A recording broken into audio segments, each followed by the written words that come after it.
유다왕 므낫세는 하나님께서 그 땅에서 쫓아내신 가나안 7족 속의 가증한 풍습을 따라했습니다.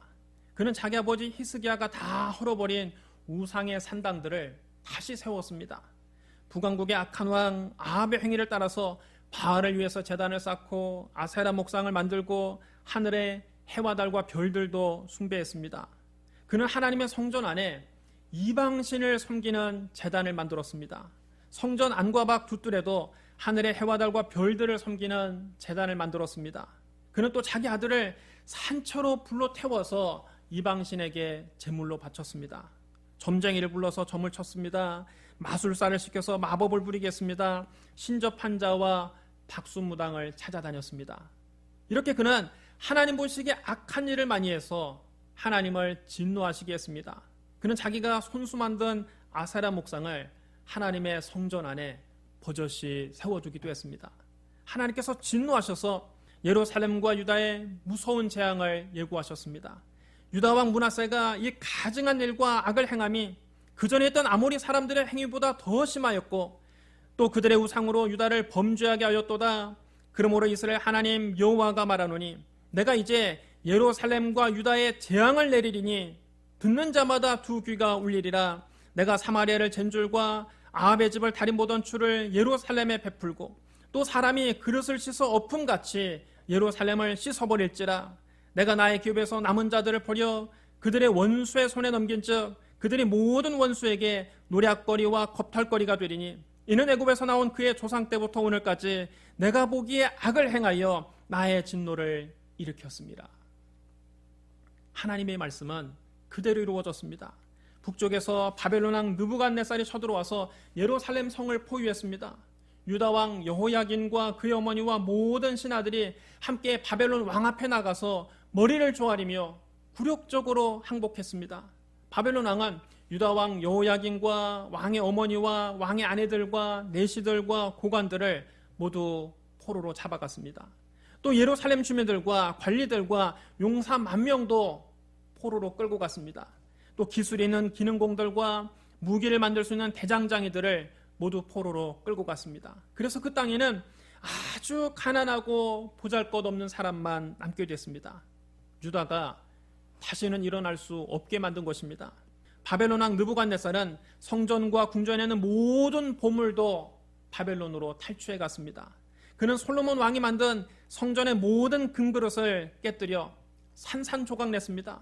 바벨론 왕은 유다 왕 여호야긴을 포로로 잡아가면서 그의 삼촌 맏다니아를 대신 왕으로 세우고 그 이름을 시드기야로 고쳐 부르게 했습니다. 세상이 이렇게 어지러울 때 거짓 선지자들이 활개칩니다. 그들은 백성들이 듣고 싶어하는 말만 합니다. 그들은 백성들의 귀를 즐겁게 하는 말만 합니다. 그들은 백성들의 입맛에 딱 맞는 말만 합니다. 당시의 대표적인 거짓 선지자로 하나냐라고 하는 사람이 있었습니다. 그가 하나님의 성전에서 제사장들과 모든 백성이 보는 앞에서 예레미야에게 말했습니다. 만군의 여호와 이스라엘 하나님이 이같이 일러 말씀하시기를 내가 바벨론 왕의 멍에를 꺾었느니라. 내가 바벨론 왕 느부갓네살이 이곳에서 빼앗아 바벨론으로 옮겨간 여호와의 성전 모든 기구를 2년 안에 다시 곳으로 되돌려오리라. 내가 또 유다 왕 여호야김의 아들 여고니아와 바벨론으로 간 유다 모든 포로를 다시 곳으로 돌아오게 하리니 이는 내가 바벨론 왕의 멍에를 꺾을 것임이라 여호와의 말씀이라 하시니라. 여러분 얼마나 듣기 좋은 말입니까? 하나님께서 바벨론 왕의 멍에를 꺾어버리셨다는 겁니다. 하나님께서 바벨론에 빼앗긴 모든 기구를 앞으로 2년 안에 다시 원래의 자리로 되돌려 놓으신다는 겁니다. 또 하나님께서 바벨론에 끌려간 모든 포로를 다시 유다로 돌아오게 하신다는 겁니다. 여러분 얼마나 통쾌합니까? 제사장들과 유다 백성들은 이 예언을 듣고 박수를 치며 환호했습니다. 하나님은 이런 달콤한 메시지로 당시 백성들에게 큰 인기를 얻고 있었습니다. 하지만 그의 메시지는 하나님께로부터 온 것이 아니었습니다. 그는 달콤한 말로 백성들을 미혹했지만 아무 근거가 없는 새빨간 거짓말이었습니다. 반면에 참 선지자 예레미야는 하나님께서 주신 말씀만 전했습니다. 그 메시지는 백성들의 귀에 거슬렸습니다. 옳은 말은 귀에 거슬리는 법입니다. 좋은 약은 입에 쓴 법입니다. 진실을 마주하는 것은 거북한 법입니다. 그래서 당시에 왕도 예레미야를 싫어하고 백성들도 예레미야를 싫어했습니다. 예나 지금이나 참 선지자는 인기가 없습니다. 외롭습니다. 그럼에도 예레미야는 묵묵히 자기 길을 갔습니다. 그가 바벨론의 포로로 끌려간 백성들에게 편지를 보냈습니다. 그 편지의 내용이 오늘 우리가 읽은 본문입니다. 만군의 여호와 이스라엘 하나님께서 예루살렘에서 바벨론으로 사로잡혀가게 한 모든 포로에게 이와 같이 말씀하시니라. 너희는 집을 짓고 거기에 살며 텃밭을 만들고 그 열매를 먹으라. 아내를 맞이하여 자녀를 낳으며 너희 아들이 아내를 맞이하며 너희 딸이 남편을 맞아 그들로 자녀를 낳게 하여 너희가 거기에서 번성하고 줄어들지 아니하게 하라. 너희는 내가 사로잡혀가게 한 그 성읍의 평안을 구하고 그를 위하여 여호와께 기도하라. 이는 그 성읍이 평안함으로 너희도 평안할 것임이라. 만군의 여호와 이스라엘 하나님께서 이와 같이 말하노라. 너희 중에 있는 선자들에게와 점쟁이에게 미혹되지 말며 너희가 꿈꿈도 고지 듣고 믿지 말라. 내가 그들을 보내지 아니하였어도 그들이 내 이름으로 거짓을 예언함이라. 여호와의 말씀이니라. 여호와께서 이와 같이 말씀하시니라. 바벨론에서 70년이 차면 내가 너희를 돌보고 나의 선한 말을 너희에게 성취하여 너희를 이곳으로 돌아오게 하리라. 거짓 선지자 하나냐는 하나님께서 앞으로 2년 안에 바벨론에 끌려간 모든 포로를 다시 유다로 돌아오게 하신다고 큰 소리 쳤습니다. 포로로 끌려간 사람들은 이런 달콤한 메시지에 미혹돼서 바벨론에서 이제 2년만 참으면 고국으로 돌아갈 수 있다는 생각에 들떠 있었습니다. 그래서 그들은 바벨론에서 아무것도 하려고 하지 않았습니다. 좋은 집을 지으려고 하지 않았습니다. 밭을 가려고도 하지 않았습니다. 결혼도 미뤘습니다. 자식을 낳는 것도 다 미뤘습니다. 왜 그랬습니까? 2년만 있으면 고국으로 돌아갈 수 있으니까요. 그들은 바벨론에서 아무것도 하지 않은 채 고국으로 돌아갈 날만 기다렸습니다. 그러나 하나냐의 말은 거짓 예언입니다. 하나님께서 그를 보내지도 않으셨는데 그는 하나님의 이름으로 거짓을 예언했습니다. 하나님은 참 선지자 예레미야를 통해서 진실을 말씀하셨습니다. 바벨론에서 70년이 차야 그들이 고국으로 돌아올 수 있다는 겁니다. 그러니 바벨론으로 끌려간 사람들은 거기에 집을 짓고 텃밭을 만들고 거기서 결혼도 하고 자식도 낳고 정상적인 삶을 살면서 차분히 때를 기다리라는 겁니다. 포로로 끌려간 사람들에게 이 편지는 절망적인 메시지였습니다. 바벨론에서 70년이 차야 고국으로 돌아갈 수 있다는 말씀은 그들 대부분은 살아생전 다시 고국을 보지 못한다는 뜻입니다. 20세 이하의 어린이와 청소년들은 살아서 고국에 들어갈 수 있을지 모르지만 20세가 넘은 성인들은 70년이 지나면 몇 살이 되겠습니까? 다 90살이 넘습니다. 그때까지 그들이 살아있을 수 있다고 보장할 수 있습니까? 70년은 그들에게 너무나 먼 미래였습니다. 그러니 이 편지를 받아들고 바벨론에 끌려간 사람들은 맥이 풀렸을 것입니다. 그러나 하나님은 말씀하셨습니다. 여호와의 말씀이니라. 너희를 향한 나의 생각을 내가 하나니 평안이요 재앙이 아니니라. 너희에게 미래와 희망을 주는 것이니라. 너희가 내게 부르짖으며 내게 와서 기도하면 내가 너희들의 기도를 들을 것이요 너희가 온 마음으로 나를 구하면 나를 찾을 것이요 나를 만나리라. 이것은 여호와의 말씀이니라. 나는 너희들을 만날 것이며 너희를 포로된 중에서 다시 돌아오게 하되 내가 쫓아보내었던 나라들과 모든 곳에서 모아 사로잡혀 떠났던 그곳으로 돌아오게 하리라. 이것은 여호와의 말씀이니라. 우리를 향한 하나님의 생각은 재앙이 아니라 평안입니다. 우리에게 미래와 희망을 주시는 것입니다. 그러나 사람들은 때와 시기에만 관심이 많습니다. 2년 안에 고국으로 돌아갈 것이냐, 70년이 지나야 돌아갈 것이냐, 사람들의 관심은 온통 거기에만 집중되어 있습니다. 그러나 중요한 것은 때와 시기가 아니라 하나님께서 그들을 포로된 중에서 다시 돌아오게 하신다는 사실입니다. 더 중요한 것은 하나님과의 관계를 회복하는 것입니다. 우리가 하나님께 부르짖으며 하나님께 와서 기도하면 하나님께서 우리의 기도를 들으실 것이라고 말씀하셨습니다. 우리가 온 마음으로 하나님을 구하면 하나님을 찾을 것이요 하나님을 만날 것이라고 말씀하셨습니다. 우리가 하나님을 만나고 하나님과의 관계를 회복하는 것이 중요한 것이지 언제 고국으로 돌아가느냐 그 때와 시기가 중요한 것은 아닙니다. 우리가 본향으로 돌아가는 것도 마찬가지입니다. 우리 예수 믿는 사람들의 본향은 저 영원한 천국입니다. 예수님 말씀하셨습니다. 너희는 마음에 근심하지 말라. 하나님을 믿으니 또 나를 믿으라.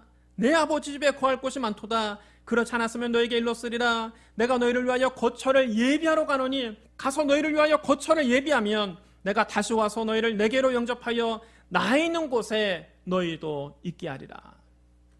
예수님은 우리의 본향 천국에 우리의 거처를 예비하기 위해 하늘로 올라가셨습니다. 우리의 거처를 다 예비하시면 주님은 다시 와서 우리를 본향으로 인도하실 겁니다. 그러면 주님이 언제 다시 오십니까?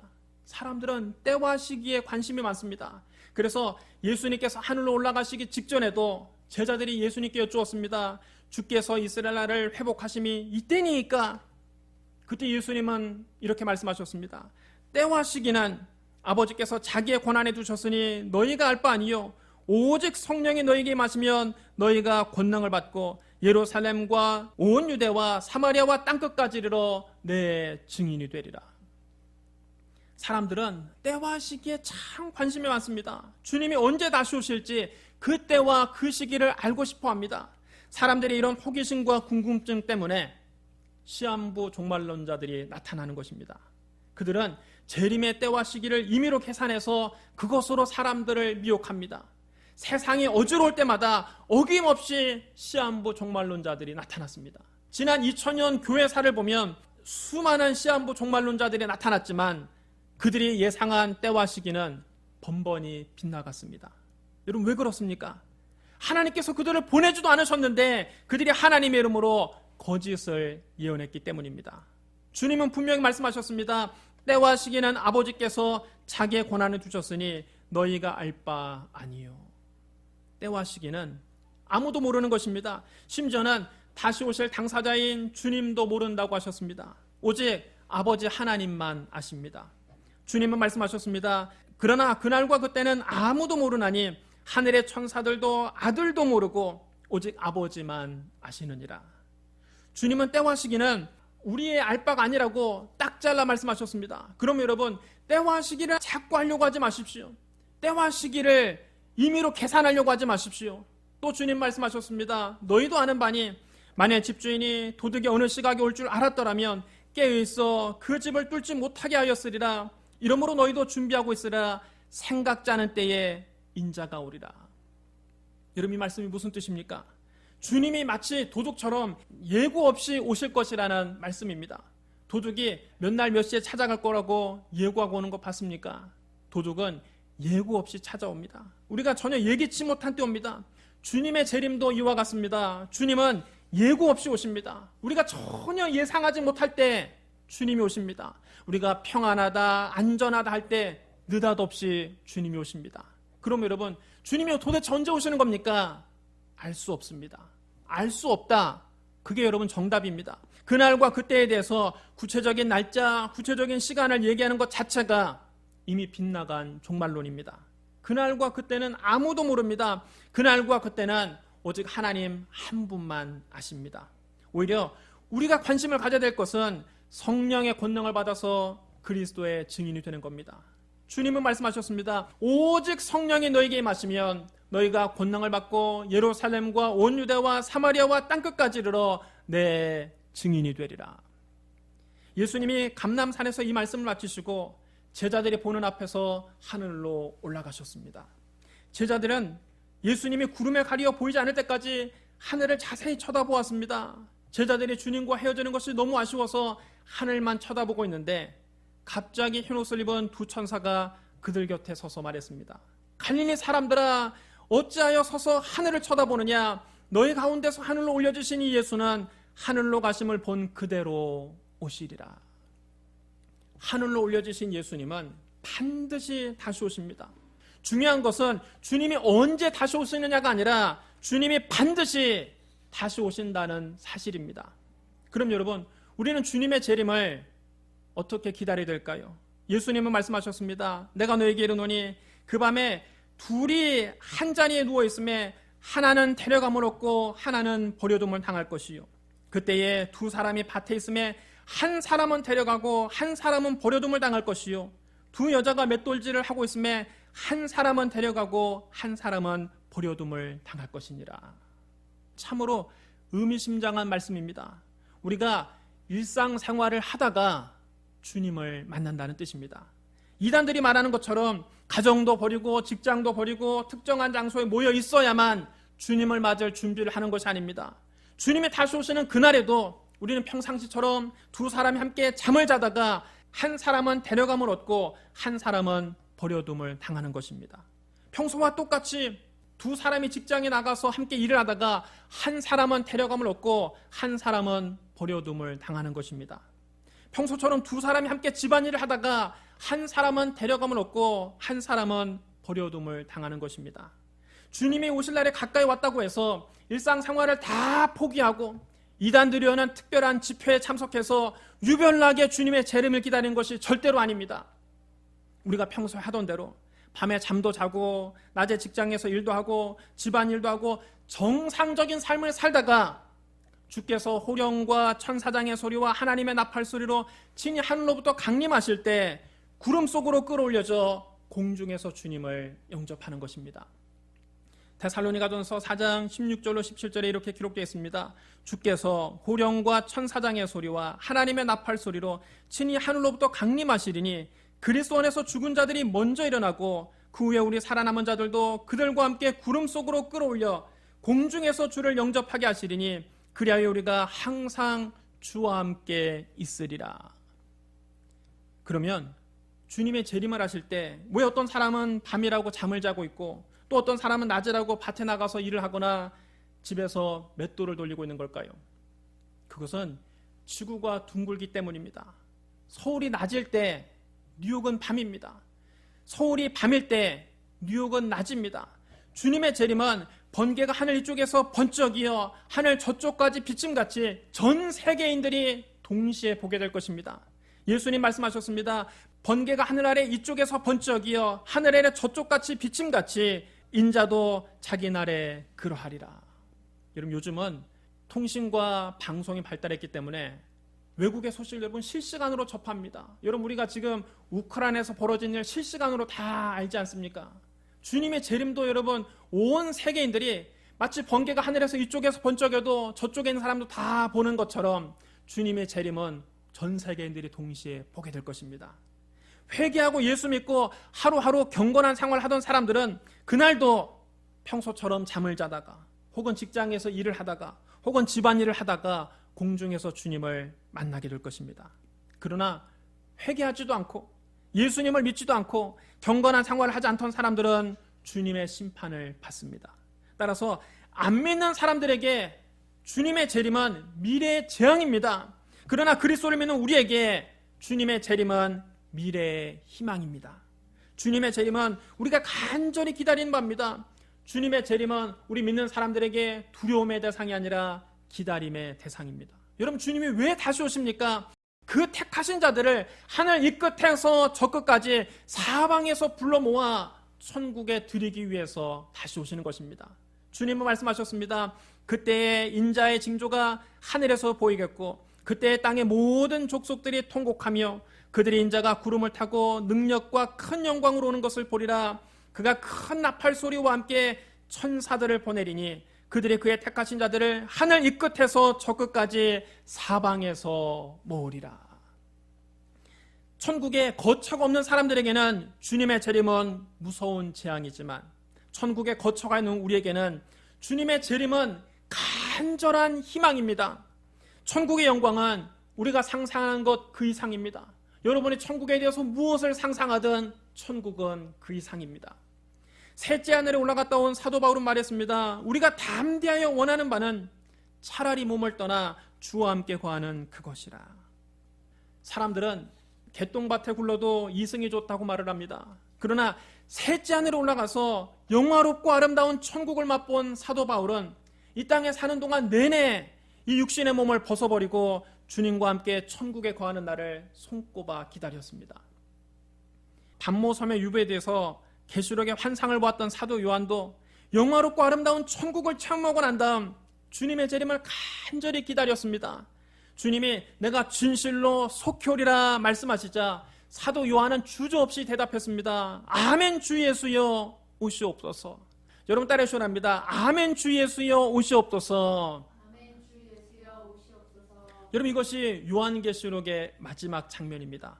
성경은 미래에 대한 두려움이 아니라 미래에 대한 희망으로 끝나는 것입니다. 사랑하는 성도 여러분, 우리를 향한 하나님의 생각은 재앙이 아니라 평안입니다. 우리에게 미래와 희망을 주시는 겁니다. 주님의 재림은 우리가 간절히 기다리는 미래의 희망입니다. 재림의 때와 시기가 중요한 것이 아닙니다. 중요한 것은 주님 우리를 영화롭고 아름다운 우리 본향 천국으로 인도하기 위해서 다시 오신다는 사실입니다. 그러므로 예수 그리스도를 믿는 사람들은 주님이 다시 오실 날이 가까이 왔다고 해서 마음이 흔들리거나 두려워하지 말아야 합니다. 사도 바울은 말했습니다. 형제들아, 우리가 너희에게 구하는 것은 우리 주 예수 그리스도의 강림하심과 우리가 그 앞에 모임에 관하여 영어로나 또는 말로나 또는 우리에게서 받았다는 편지로나 주의 날이 이르렀다고 해서 쉽게 마음이 흔들리거나 두려워하거나 하지 말아야 한다는 것이니라. 주의 날이 믿지 않는 자들에게는 재앙의 날이지만 예수 그리스도를 믿는 우리에게는 천국 본향에 들어가는 희망의 날입니다. 회개하고 예수 믿고 성경 읽고 기도하며 하루하루 경건하게 사는 사람들은 주님이 다시 오신다고 해서 유난을 떨 필요가 없습니다. 평소에 하던 대로 밤에 잠도 자고 낮에 직장에서 일도 하고 집안일도 하시다가 다시 오시는 주님을 맞이하는 겁니다. 주께서 호령과 천사장의 소리와 하나님의 나팔 소리로 친히 하늘로부터 강림하실 때 구름 속으로 끌어올려져 공중에서 주님을 영접하는 저와 여러분 되시기를 주님의 이름으로 축복합니다. 우리 기도하겠습니다. 사랑과 은혜가 풍성하신 하나님 아버지, 나 같은 죄인을 살리기 위해서 예수님께서 십자가에서 피 흘려주시니 감사합니다. 죽음을 이기고 부활하신 예수님이 우리의 구주가 되어주시니 감사합니다. 하늘에 오르신 예수님이 산자와 죽은 자를 심판하러 다시 오실 줄 믿습니다. 우리에게 미래와 희망을 주시니 감사합니다. 주께서 호령과 천사장의 소리와 하나님의 나팔 소리로 친히 하늘로부터 강림하실 때 우리 모두 공중에서 주님을 영접하게 하여 주옵소서. 우리를 본향으로 인도하여 주시옵소서. 아멘 주 예수여 오시옵소서. 예수님 이름으로 감사하며 기도드리옵나이다. 아멘.